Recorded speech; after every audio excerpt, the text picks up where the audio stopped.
Once you've collected the data for your project, you can run reports from the left navigation panel.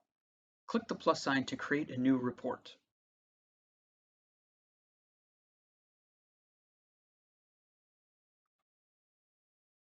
First, select the appropriate category.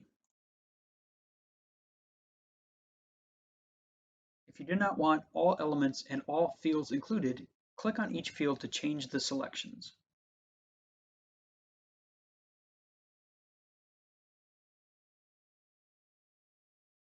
Here, you can also choose the file format, PDF, Excel, or CSV.